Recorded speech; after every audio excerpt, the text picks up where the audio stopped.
महाभारत युद्ध के 16 साल बाद एक अनोखी घटना घटी जब कर्ण की आत्मा पांडवों से मिलने आई।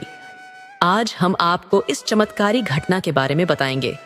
यह वह समय था जब युद्ध में मारे गए सभी योद्धा जैसे भीष्म पितामह, द्रोणाचार्य, दुर्योधन, अभिमन्यु, द्रौपदी के पुत्र, कर्ण, शिखंडी आदि एक रात के लिए पुनर्जीवित हुए थे। यह घटना महाभारत युद्ध के 16 साल बाद घटी। महाभारत युद्ध में एक ओर श्री कृष्ण अर्जुन के साथ थे और दूसरी ओर कर्ण, जो दुर्योधन के परम मित्र थे। कर्ण की मृत्यु श्री कृष्ण की रणनीति के तहत हुई, क्योंकि युद्ध में कर्ण को असहाय स्थिति में देखकर ही अर्जुन ने उन्हें पराजित किया। यदि कर्ण का कवच कुंडल न छीना गया होता और उनका दिव्यास्त्र घटोत्कच पर न चलवाया गया होता तो कर्ण को हराना संभव नहीं था। श्री कृष्ण और कर्ण के बीच यह द्वंद्व युद्ध के प्रारंभ से ही चलता रहा।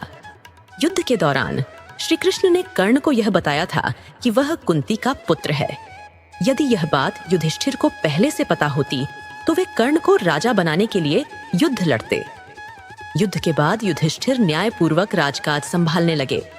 वे प्रतिदिन धृतराष्ट्र और गांधारी का आशीर्वाद लेते थे। अर्जुन, नकुल, सहदेव और द्रौपदी भी उनकी सेवा में लगे रहते, लेकिन भीम का मन धृतराष्ट्र के प्रति कटुता से भरा रहता। 15 साल पांडवों के साथ बिताने के बाद एक दिन धृतराष्ट्र और गांधारी ने वन में जाने का निश्चय किया।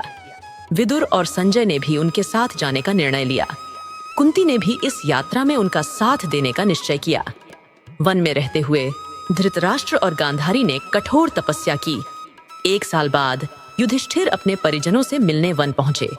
वहां विदुर ने अपने प्राण त्याग दिए, जो युधिष्ठिर में समा गए। महर्षि वेदव्यास ने बताया कि विदुर यमराज के अवतार थे। धृतराष्ट्र, गांधारी और कुंती ने महर्षि से अपने मृत परिजनों को देखने की इच्छा जताई। महर्षि वेदव्यास ने गंगा नदी में प्रवेश कर दिव्य आह्वान किया। जल से भीष्म, द्रोणाचार्य, कर्ण, दुर्योधन, अभिमन्यु, द्रौपदी के पुत्र, शिखंडी और अन्य वीर योद्धा प्रकट हुए। सभी दिव्य स्वरूप में थे और उनके मन में कोई द्वेष या क्रोध नहीं था। धृतराष्ट्र और गांधारी को दिव्य दृष्टि प्रदान की गई, जिससे वे अपने परिजनों को देख सके। सारी रात परिजन एक दूसरे से मिलते रहे। विधवा स्त्रियों ने गंगा में स्नान कर अपने पतियों के साथ जाने का निर्णय लिया। इस प्रकार यह अद्भुत रात समाप्त हुई और सभी ने संतोष और शांति का अनुभव किया।